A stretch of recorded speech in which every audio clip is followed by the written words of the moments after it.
ఈ కార్యక్రమాన్ని ఇక్కడ ఏర్పాటు చేయడం జరిగింది. ఉద్యమకారుడు, సామాజిక ఉద్యమ పితామహుడు, భారతదేశంలో ఆయన కంటే గొప్ప సామాజిక ఉద్యమకారుడు ఎవరు లేదు. ఎందుకంటే ఇంకొక విషయాన్ని గమనించాల్సింది ఏంటంటే మహాత్మా అనేటువంటి ఒక పిలుపు గాంధీ గారి గురించి మనందరం తెలుసు. కానీ ఆయన కంటే ముందు మహాత్మా అనేటువంటి పిలుపు మరి బొంబాయి మహానగరంలో అశేకమైనటువంటి ప్రజానికం మధ్యలో మహాత్మా అనేటువంటి బిల్లు పొందినటువంటి ఒక సామాజిక ఉద్యమ పితామహుడు. ఆయన చరిత్ర నేను మరి 90లో చదువుకొని ఆయన విషయాన్ని స్థాపించాలని చేస్తుంటారు. దాని తర్వాత ఇలా మన జిల్లాలో మీరు చూస్తున్నారు, ఎక్కడ కూడా సావిత్రిబాయి ఫులే విగ్రహం లేదు. జీవితాంతము సమాజ సేవకే అంకితం చేసినటువంటి గొప్ప మహానుభావురాలు. ఇలా బీసీలుగా అత్యధిక జనాభా ఉంది. భారతదేశంలో 50% ఎక్కువ ఉన్నటువంటి బీసీలో ఇవాళ వరకు కూడా మనం అసమానత గురవుతున్నాం. మనం ఈరోజు ఇక్కడ మీటింగ్ పెట్టుకుంటున్నాం. అయ్యా ఒక 2 గంటల నుంచి ఇక్కడ కూర్చోండి అంటే చాలా మంది మనం ఎట్లున్నాం అంటే నాకు ఆ పని ఉంది, నాకు ఈ పని ఉంది, నేను ఇంకో గంటకు వస్తా లేకుండా రాను అనేటువంటి స్థితిలో ఉన్నాం. కానీ వాళ్ళిద్దరు భార్యాభర్తలు, వాళ్ళ పిల్లలు కూడా లేరు. జీవితాంతం సమాజ సేవకైతే అంకితమై చివరికి సావిత్రిబాయి ఫులే చచ్చిపోయేటప్పుడు కూడా ప్లేగ్ వ్యాధి సోకి చచ్చిపోతా ఉంటే వాళ్ళకు సేవ చేస్తూ ఆమె జీవితాన్ని అంతమైనటువంటి యొక్క చరిత్ర ఆమెది. ఇంకోటి ఏంటంటే మరి మరొకసారి నేను నా స్వాగతోపన్యాసంలో మాట్లాడేది ఉంది.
మీరు కూడా వాడాలి. అందరూ వచ్చు కదా సమ్మత మమతలు వచ్చా?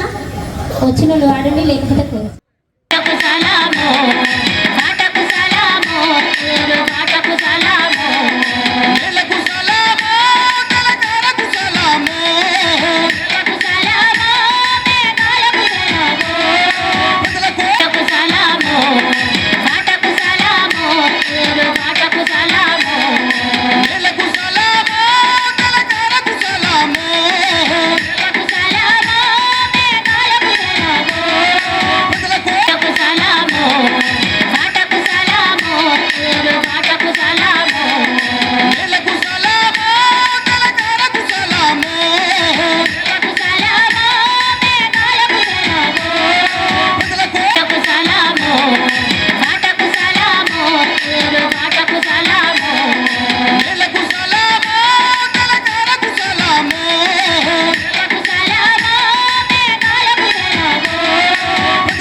ఒక ఉద్యమం యొక్క చరిత్ర ఎంతో మంది బలిదానాల వల్ల ఏర్పడినటువంటి తెలంగాణ కాబట్టి దాన్ని మీరు దృష్టిలో పెట్టుకొని వాళ్లకు న్యాయం చేయాలని కోరుతా ఉన్నా. ఇంకొక సీనియర్ మెంబర్గా దాదాపు నాకు 79 సంవత్సరాలు నా వయస్సు. 79 సంవత్సరాల వయసులో అంటే 42 సంవత్సరాల నుంచి ఈ ఉద్యమంలో రాష్ట్ర స్థాయిలో జిల్లా స్థాయిలో అనేక కార్యక్రమాలు నిర్వహిస్తూ వస్తున్నాను. అనేకమైనటువంటి యొక్క ఇన్ని సంవత్సరాల్లో నేను అనేక మరి ప్రభుత్వాలను అనేకం చూసినాను. నేను ఒకటి ఏం కోరుతున్నానంటే, దేశానికి స్వతంత్రం వచ్చి 70 సంవత్సరాలైనా ఈ రోజు వరకు కూడా బీసీల యొక్క కులగణన చేపట్టలేదు. ఇది చాలా దుర్మార్గమైనటువంటి యొక్క చర్య. కేంద్ర ప్రభుత్వం ఏమంటుంది, కులగణన చేపడితే దేశ సమగ్రత దెబ్బతింటుందట. అంటే మిగతా వాళ్ళు ఎవరు చేస్తే దేశ సమగ్రత చెడు కాదు, కానీ ఒక్క బీసీల యొక్క కులగణన చేస్తే దేశ సమగ్రత దెబ్బతింటుందా అని నేను ప్రశ్నిస్తున్నా. ఈ ప్రభుత్వం మరి కాంగ్రెస్ ప్రభుత్వం వారు మేనిఫెస్టోలో హామీ ఇచ్చారు, మేము కులగణన చేపడతాం, వీళ్ళ యొక్క సమగ్రమైనటువంటి కులగణన చేసి వీళ్ళ యొక్క సమగ్ర అభివృద్ధికి తోడ్పడతామని హామీ ఇచ్చింది, మేనిఫెస్టోలో పెట్టిండ్రు.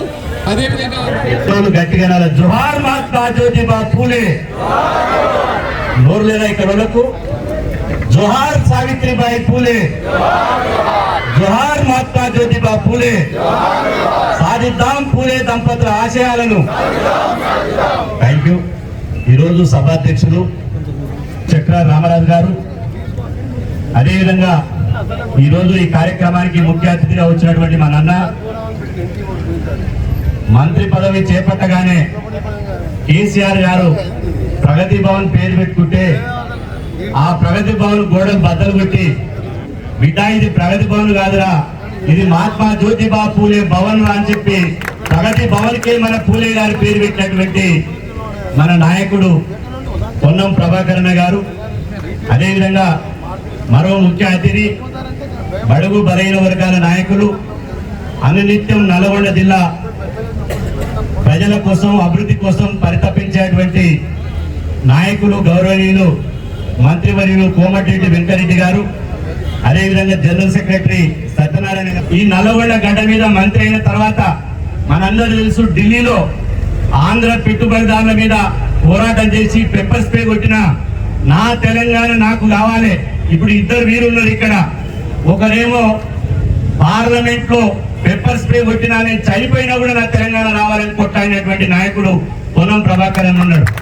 ఇంకొక నాయకుడు మంత్రి పదవి నా కాలి గోటితో సమానం, మంత్రి పదవి రాజీనామా చేసి ఇదే క్లాక్ టవర్ దగ్గర తెలంగాణ కోసం అధికార పార్టీని వదిలేసి దీక్ష చేసిన నాయకుడు కోమటిరెడ్డి వెంకరెడ్డి గారు. ఈ ఇద్దరు నాయకులు వచ్చినప్పుడు ఏదో ఒక రిజల్ట్ ఈ సభ ద్వారా ఉండాలి. పూలే విగ్రహం ప్రారంభించుకున్నాం, దండేసి దండం పెట్టిపోయేది కాదు. ఈ నల్లగొండ సభ ఒక రాష్ట్ర చరిత్రలో హిస్టారికల్ గా మిగిలిపోవాలని చెప్పి సందర్భం గుర్తు చేస్తున్నా. ఏ ఉద్యమం అయినా ఏ పోరాటమైనా నల్లగొండ గడ్డ మీద నుంచే పుట్టింది. ఆ రోజు కేసీఆర్ గారు ఆమరణ్య అభివృద్ధి చేస్తారని డ్రామా చేసినప్పుడు అగ్గిపెట్టి హరీష్ రావుకు అగ్గిపెట్ట దొరకకపోతే, అరే మీ డ్రామాలు కట్టిపెట్టండిరా, తెలంగాణ రైతాంగ సాయుధ పోరాట వారసత్వం ఉంది నాకు అని చెప్పి ఇలా మంటల్లో గాలి బూడిదైపోయి నా చావుతోటైనా తెలంగాణ రావాలన్నటువంటి కాసోజు శ్రీకాంతాచారి పుట్టిన గడ్డ మన నల్లగొండ గడ్డ.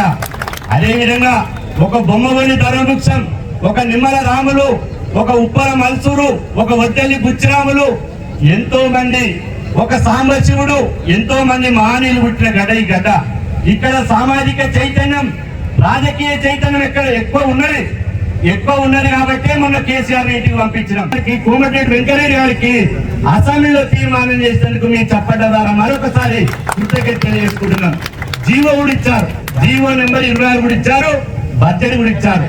అన్న స్థానిక సంస్థలు వచ్చినవి ఇక్కడ మొత్తం ఎప్పుడు సర్పంచ్లు అయినామా, ఎప్పుడు ఎంపీసీలు అయినామా, జెడ్పీసీలు అయినామా, మున్సిపల్ చైర్మన్ అయినామా అని ఎదురు చూస్తున్నారు.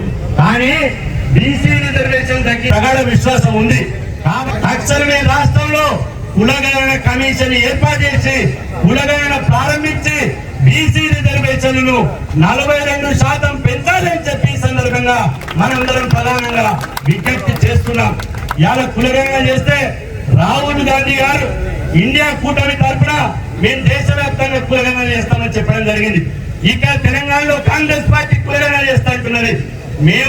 మీరు కులగణన చేసి బీసీ రిజర్వేషన్లు వేస్తే బీసీలందరూ కాంగ్రెస్ పార్టీ వైపు 100% ఉంటారు. అది నగ్న సత్యం. కాబట్టి కులగణన చేసి 42% రిజర్వేషన్ పెంచండి. పొన్నం ప్రభాకర్ బీసీ మినిస్టర్ అయినాక ఒక 11 బీసీ కార్పొరేషన్లు ఏర్పాటు చేశారు. అదేవిధంగా ప్రగతి భవన్కు పూలే భవన్ పెట్టారు. కులగణన మీద జీవో తీశారు. మీరు తక్షణమే కులగణన చేయిస్తే ఎవరి జనాభా లెక్కలెంతనో మనకు బడ్జెట్ లో విద్యారంగంలో ఉద్యోగంలో రాజకీయ రంగంలో న్యాయం జరుగుతుంది. కాబట్టి ఆ విధంగా చేయాలి.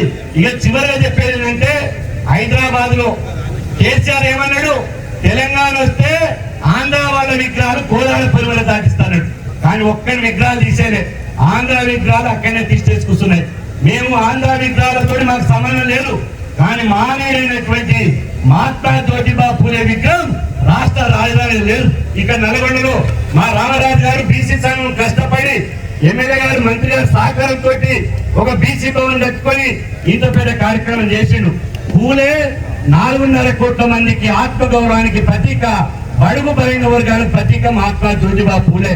మా గౌరవాన్ని కాపాడాలంటే, మా మనోభావాలను కాపాడాలంటే హైదరాబాద్ మహాత్మా జ్యోతిబా పూలే విగ్రహాన్ని భారీ ఎత్తున ఏర్పాటు చేయాలని చెప్పి ఈ సందర్భంగా గౌరవనీయులు సభాధ్యక్షుడు ఈరోజు మహానుభావుడు మహనీయురాలు ఈరోజు మహాత్మా జ్యోతిరావు పూలే అలాగే సావిత్రిబాయి విగ్రహావిష్కరణ చేసుకుంటున్న సందర్భంగా మీ అందరూ కూడా ఈ దాన్ని ఏర్పాటులో పాత్ర పోషించిన మీ అందరికీ, ముఖ్యంగా మా రామరాజు గారికి వారి టీం అందరూ కూడా శుభాకాంక్షలు తెలియజేసుకుంటూ, అలాగే ఈ కార్యక్రమానికి మా తమ్ముడు తెలంగాణ పోరాట యోధుడే కాదు, ప్రతి సమస్య మీద స్పందించే వ్యక్తి, ఇవాళ రవాణా శాఖ మంత్రిగా ఈరోజు ప్రతిరోజు కూడా చూస్తున్నాం. ఒక పక్క నుంచి ఆర్టీసీ బస్సు పోతే పొన్నవానే కనిపిస్తాడు. 60 కోట్ల మంది మహిళలు ఇవాళ ఉచితంగా బస్ ఎక్కి బిడ్డ దగ్గరికి పోతున్నారు, గుడి దగ్గరికి పోతున్నారు, పెళ్లిళ్ళకి పోతున్నారు. ఎప్పుడైనా టైం పాస్ అయితే షాపింగ్ పోతున్నారు టైం పాస్ కావాలంటే. అయినా కానీ మళ్ళా 1000 బస్సులు కొనడమే కాదు, 1000 బస్సులు కొనడమే కాదు, ఇవాళ మనొక మహానుభావుడు మహనీయులు విగ్రహించడానికి మా రామరాజన్న నా దగ్గరికి వచ్చి జ్యోతిరావు పూలే విగ్రహావిష్కరణ అంటే నేను ఎప్పుడు ఏది డేట్ అని అడగలే, ఓకే అని చెప్పిన. ఇంకా మా రామరాజన్ అంటే నాకు చాలా దగ్గర, వాళ్ళ తమ్ముడు అయినా వాళ్ళ ఫ్యామిలీ మెంబర్. నేను ఎప్పుడు వాళ్ళ ఇంటికి పోతున్నా, ఇంకా ఏదో చెప్పబోతున్నావు, నాకు డేట్ అవసరం లేదు, ఏం అవసరం లేదు. అంత పెద్ద మహానుభావుని విగ్రహావిష్కరణ నన్ను పిలుస్తున్నావు, నువ్వు ఏ డేట్ అయినా వస్తున్నావు అని చెప్పిన ఇలా రావడం జరిగింది.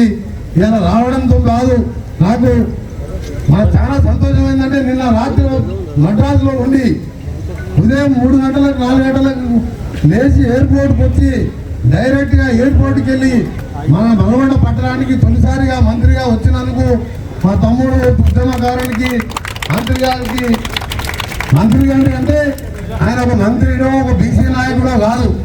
తెలంగాణలో ఆ రోజు 13 మందికి ఫోర్మ్ లీడర్గా, ఎంపీలకు నాయకులుగా చిన్న ఏజ్లోనే పార్లమెంట్లో సొంత పార్టీ సోనియా గాంధీతో కూడా కొట్లాడిండు.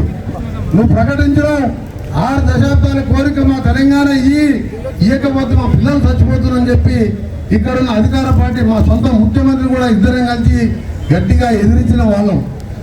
అలాంటి వ్యక్తి అలా వస్తున్నాగానే అందరూ అంటున్నారు. నాకు కూడా డౌటే ఉండే, లేకపోతే ఈ మొత్తం ఏరియా అంతా కూడా 40,000 మంది వస్తున్నాయి, పొన్నం ప్రభాకర్ వస్తుందండి. ఆయన అంత గట్టి నాయకుడు. ఈ రోజు నాకు చాలా దగ్గర మిత్రులు 35 ఏళ్ళకెళ్ళి మేము ఎన్ఎస్ఓ యుద్ధంలో పనిచేసినాం. వచ్చుడే కాదు, ఈ విగ్రహావిష్కరణలో పాల్గొనడే కాదు, 60 బస్సులు కూడా మా నల్గొండకి ఇవ్వడం, నార్కట్పల్లి డిపోసులో ఒక ఏసీ బస్సు ఇవాళ ప్రారంభించుకున్నాం. రేపటికెళ్ళి నడుస్తాయి. ఒక త్వరలోనే అయితే నల్గొండకెళ్ళి ఒక ఏసీ బస్సు నాన్ స్టాప్, మా తిరుపతికి ఒక ఏసీ బస్సు, మరొక వచ్చే వారం మరొక హైదరాబాద్ ఏసీ బస్సు కూడా శాంక్షన్ చేస్తూ రాబో కాలంలో ఈ 60 బస్సులే కాదు నల్గొండ జిల్లాలో మాకు, ఎందుకంటే ఆయన ట్రాన్స్పోర్ట్ మినిస్టర్, నేను ఆర్ఎండ్బి మినిస్టర్, నేను ఎక్కడ రోడ్డు ఉంటే నేను చెప్పాను పక్కనే ఆయన బస్సు వేస్తాడు. ఎందుకంటే బస్సులు వేసేది ఆయన, రోడ్లు వేసేది నేను. మన ఇద్దరు అన్నదమ్ములం మేము. కాబట్టి తప్పకుండా మన జిల్లా అభివృద్ధి చేసుకుందాం. ఇవాళ సమయం లేదు, వారికి హైదరాబాద్ ఇన్ఛార్జ్ మినిస్టర్గా పెద్ద బాధ్యత ఉన్నది. ఎక్కువ ఎమ్మెల్యేలు లేకున్నా ఇటు కరీంనగర్ చూసుకుంటూ తెలంగాణ ఆర్టీసీని నష్టాలున్న ఆర్టీసీని లాభాలకు తెస్తూ కోట్ల మంది ప్రయాణికులకి ఇలా ఉచితంగా ఇస్తూ బస్సులు కొనుక్కుంటూ సంస్థకు కార్మికులకు రావాల్సిన బకాయిలు ఇచ్చుకుంటూ 24 గంటలు బిజీగా ఉండే వ్యక్తి ఇలా హైదరాబాద్ లో కొందరు మా కాంగ్రెస్ నాయకులు కార్పొరేషన్ చైర్మన్ గా బాధ్యత తీసుకుంటున్నారు. ఇందులో పాల్గొంటున్న మా ముఖ్యమంత్రి పుట్టి శ్రీనివాసరెడ్డి గారు, అబ్బాయి నమ్మేశ్వర గౌడ్ గారు వైస్ చైర్మన్ గారు, అలాగే మా శ్రీనివాస గౌడ్ గారికి, వేదికమైన మా వెంకటనరసయ్య గారు, ప్రతి ఒక్కరికి పేరు ఆర్టీసీ నాయకు ప్రతి ఒక్కరికి, అలాగే పట్టణ కాంగ్రెస్ అధ్యక్షులు మోహన్ రెడ్డి గారికి, ఈ ప్రాంత కౌన్సిలర్ అశ్విని గౌడ్ గారికి, ఇంకా అందరికీ పక్కకున్న మొత్తం కూడా మీ అందరికీ మనం చిన్న సభ అనుకున్నాం కానీ ఇంత పెద్ద ఎత్తున శబ్దంగా వచ్చిండు. ముఖ్యంగా మా చిన్నారులు ఉన్నారు, మా చెల్లెళ్ళు ఇక్కడ ఉన్నారు. ఆ విగ్రహం ఇంకెక్కలు చూస్తే ఏం కావాలి మీకంటే మాకు బిఎల్ స్కూల్ లేవంటే రేపు సాయంత్రం వరకల్లా మీ అంతా ఫర్నిచర్ పంపిస్తా అని చెప్పిన వాళ్ళకి. ఈ స్కూల్ వెనకనే ఉన్నది. మన ఎస్ఎల్బిసి గురుకులం పైన నేను కలెక్టర్ గారు పోయి వాళ్ళకు ఐఐటి వచ్చింది అమ్మాయికి. ఒక ఇంటర్మీడియట్ లో స్టేట్ ఫస్ట్ ర్యాంక్ 440 మార్కులకు 438 మార్కులు వచ్చినది. అది నేను 2009లో మినిస్టర్లో పెద్ద స్కూల్ కట్టించిన. అక్కడ ఒక వాళ్ళకు ఏమడిగిందంటే నాకు ఒక లైబ్రరీ సపరేట్ కట్టాలంటే వెంటనే నా సొంతంగా 25-30 లక్షలు పెట్టి లైబ్రరీ బిల్డింగ్ మొదలు పెట్టించిన. స్పోర్ట్స్ మెటీరియల్ కావాలంటే 25 సైకిల్ కొనిచ్చిన. లైబ్రరీ కావాల్సిన మెటీరియల్ అని ఇప్పించిన. మొన్న నగర తుంగతుర్తి కాంటుంది వల్లాల పోతే అక్కడ 700 మంది పిల్లలు ఉన్నారు. వీళ్ళు రూమ్స్ తక్కువ ఉన్నాయి. నేను ఎంపీగా ఉన్నప్పుడు పోయినా మొన్న మినిస్టర్ని మొన్న పోయి ఆ వంటలు వచ్చిండు.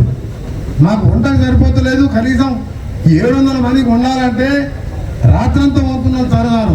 ఎందుకు నీ బాధ ఏంటంటే 3 స్టవ్లు ఉన్నాయి పెద్దవి, 8 స్టవ్లు అయితే మీవి పిల్లలకు టైం కొనగలుగుతాం అంటే 25,000 లెక్క 2.5 లక్షలు పెట్టి వాళ్ళకు 8 స్టవ్లు కొనిచ్చిన.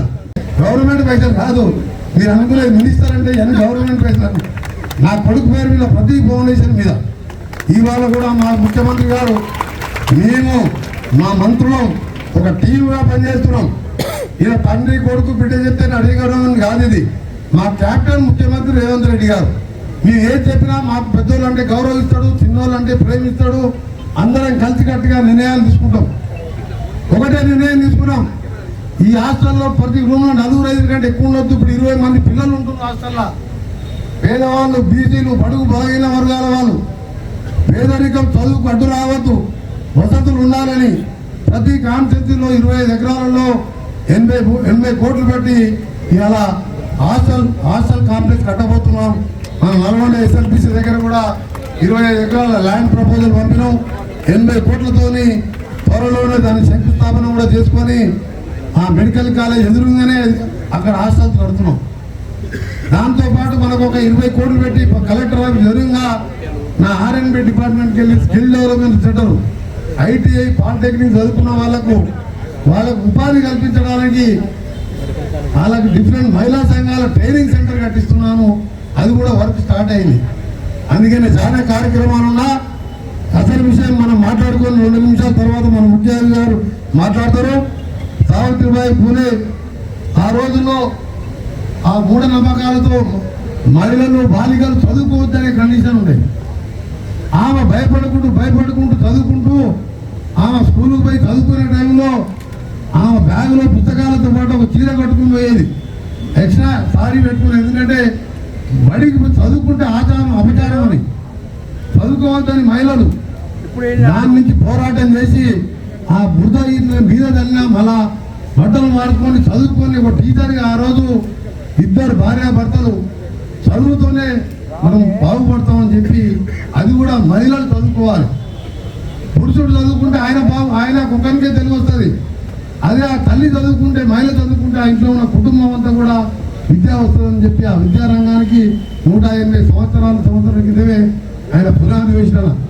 అలాంటి వారి జయంతిని మొట్టమొదటిసారి కాంగ్రెస్ ప్రభుత్వం రాజశేఖర రెడ్డి గారు ముఖ్యమంత్రిగా ఉన్నప్పుడు ముఖేష్ గౌడ్ గారు బీసీ వెల్ఫేర్ శాఖ మంత్రిగా అప్పుడు బయటకు వచ్చింది.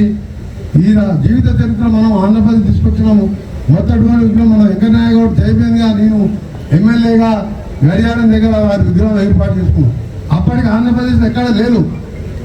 ఇప్పుడే హైదరాబాద్లో కూడా ఉన్నదని చెప్పిన మా ప్రభాకర్ అన్న ఇంకా కూడా ఈ మహనీయులు విగ్రహాలు పెట్టుకోగానే మనం అన్ని సమస్యలు పరిష్కరించినట్టు కాదు, ఆయన చూపిన పాటలు నడవాలి. ప్రతి లింగ భేదం లేకుండా పురుషులు మహిళలు అందరూ చదువుకున్నప్పుడు ఈ సమాజం బాగుపడుతుంది. మంది సమయం లేదు కాబట్టి మీ అందరికి ధన్యవాదాలు తెలియజేసుకుంటూ మరొక మంచి ప్రోగ్రాం పెట్టుకొని పొన్నం ప్రభాకర్ గారిని పిలిపించుకొని అన్ని సమస్యలు మాట్లాడుకుందామని చెప్పి తెలియజేసుకుంటూ అందరి దగ్గర నమస్కారం తెలియజేసుకుంటూ మా చెల్లెలకు ఒకటే చెప్తున్నా, మీరు ఏం చేసినా చదువు మానద్దు, చదువుకోవాలి. చదువుతోనే బాగుపడతారు. మీరు చదువు కోసం మా దగ్గరికి రండి. మీ తల్లిదండ్రులు వద్దు, ఆర్థికంగా ఇబ్బంది ఉంటే నేనున్నానని. మేము ఇక్కడ కోరుకునేది ఏం లేదు సార్. నల్గొండ శాసనసభ్యులు, ఈనాడు రోడ్లు భవనాల శాఖ, సినిమా ఫోటోగ్రఫీ మంత్రి, తెలంగాణ ఉద్యమకారుడు, ఆనాడు తెలంగాణ సాధన కోసం తెలంగాణను అవమానపరిచే దిశలో ముఖ్యమంత్రి మాట్లాడితే తెలంగాణను అవమానపరిచే ముఖ్యమంత్రి కేబినెట్ లో నేను ఉండను అని రాజీనామా చేసి చేసినటువంటి మా విభజన కాంగ్రెస్ నాయకుడు, మా అందరికి కూడా మార్గదర్శి పెద్దలు కోమరెడ్డి వెంకటరెడ్డి అన్నగారికి నమస్కరిస్తూ, అదేవిధంగా స్థానిక మున్సిపల్ చైర్మన్ శ్రీనివాస్ రెడ్డి గారు, వైస్ చైర్మన్ రమేష్ గౌడ్ గారు, జాతీయ బీసీ సంఘం అధ్యక్షులు డాక్టర్ శ్రీనివాస్ గారు, పల్లె లక్ష్మణ్ గారు, తను శ్రీనివాస్ యాదవ్ గారు, స్థానిక సంస్థల జాయింట్ కలెక్టర్ గారు, మిగతా నల్గొండ జిల్లాకు సంబంధించినటువంటి పెద్దలు, ఇక్కడికి ఇచ్చేసినటువంటి సహోదర విద్యార్థులకు ప్రజలందరికీ హృదయపూర్వకంగా నమస్కారం. ఈరోజు ఎప్పుడో ఏప్రిల్ 11, 1827లో పుట్టిన జ్యోతిబా పూలే, ఎప్పుడో జనవరి 3వ తేదీ 1831లో పుట్టినటువంటి సావిత్రిబాయి పూలే యొక్క విగ్రహాలను ఆవిష్కరించుకున్నాం. ఎందుకు అంత ప్రాధాన్యత? వాళ్ళిద్దరు విగ్రహాలను ఆవిష్కరించుకొని ఈరోజు మనం ఏం చెప్పదలుచుకున్నాం?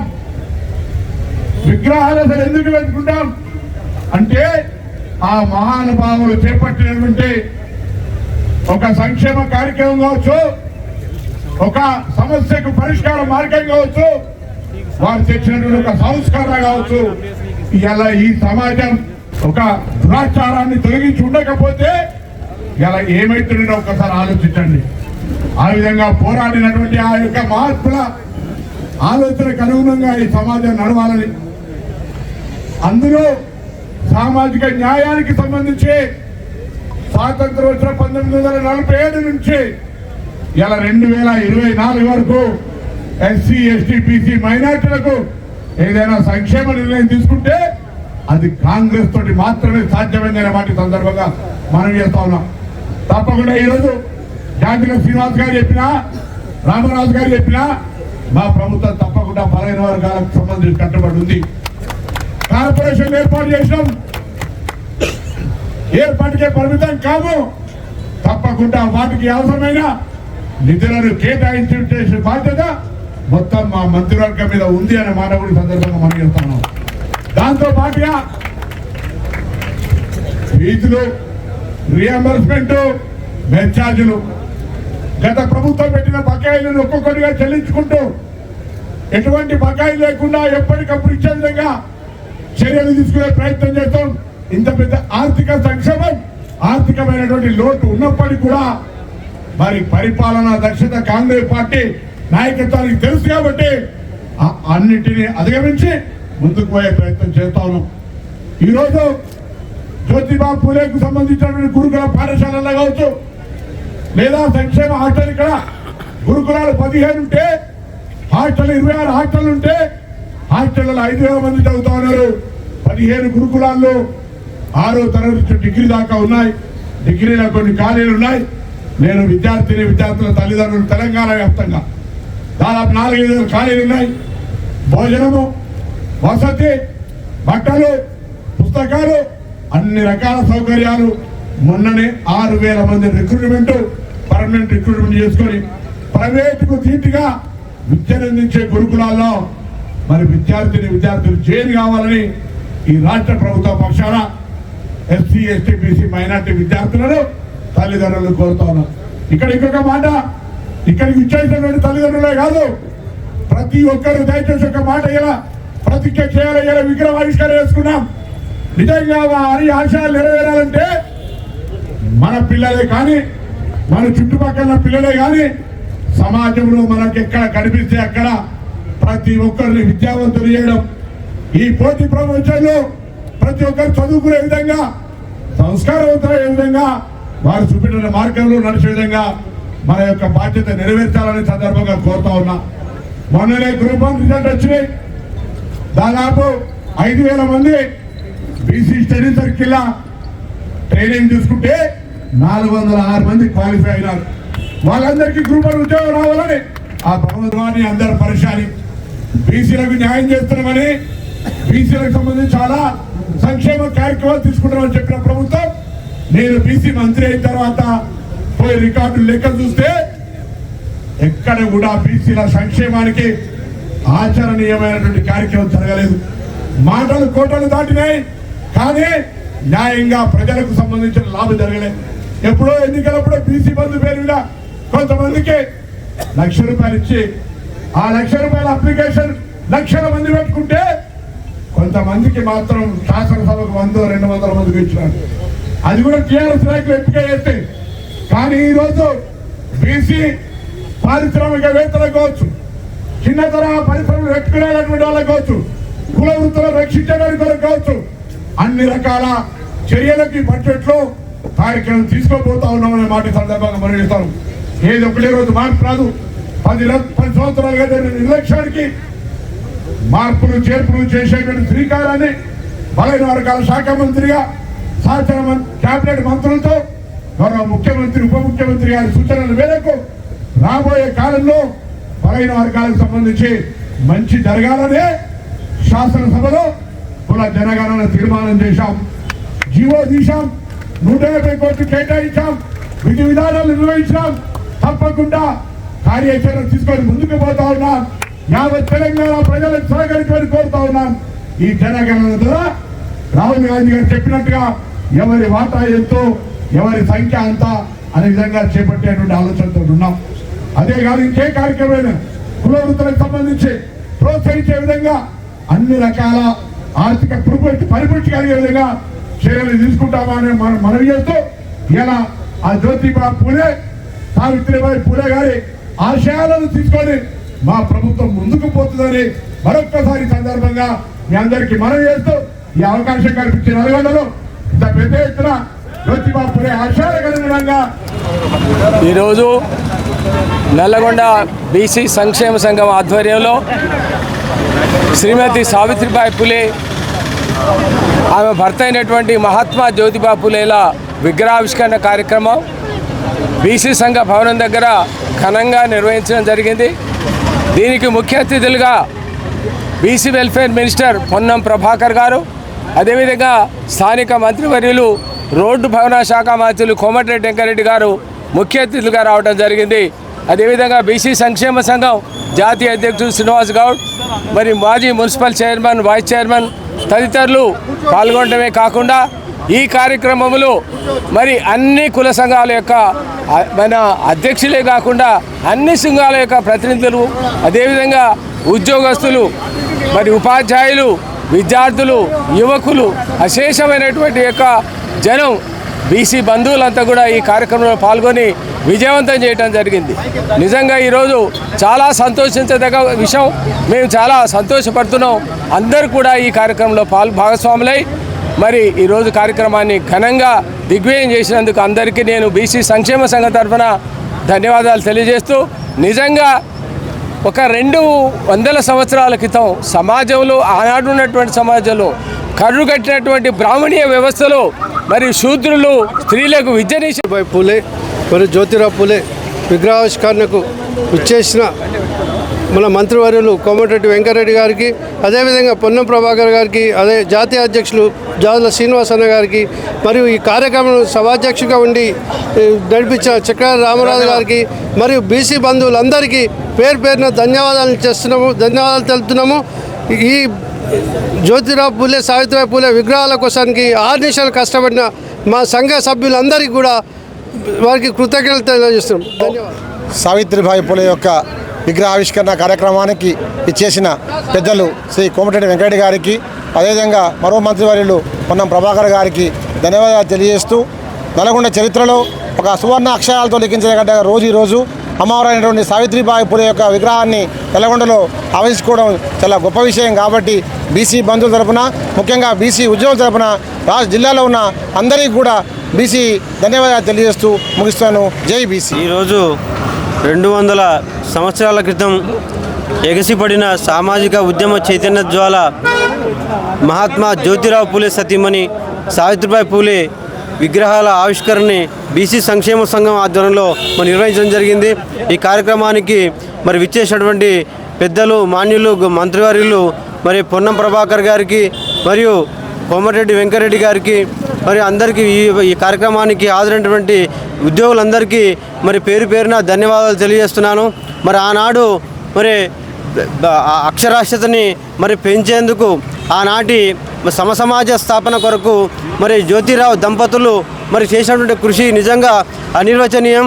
ఆ రోజుల్లో విద్య నేర్వడమే తప్పుగా పరిగణించినటువంటి సందర్భంలో మహిళల కొరకు అనేక పాఠశాలలు నెలకొల్పి అక్షరాస్యతను పెంపొందించి బడుగు బలహీన వర్గాల జీవితాల్లో వెలుగులు నింపినటువంటి సాధ్వీమణి సావిత్రిబాయి పూలే విగ్రహాన్ని ఆవిష్కరించుకోవడం నిజంగా హర్షణీయం.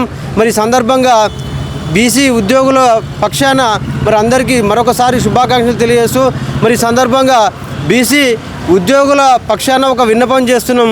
సావిత్రిబాయి పూలే జన్మదినోత్సవాన్ని పురస్కరించుకొని ఆ యొక్క మహిళా ఉపాధ్యాయ దినోత్సవంగా సావిత్రిబాయి పూలే జన్మదినాన్ని ప్రకటించాలని చెప్పని డిమాండ్ చేస్తూ ముగిస్తున్నారు.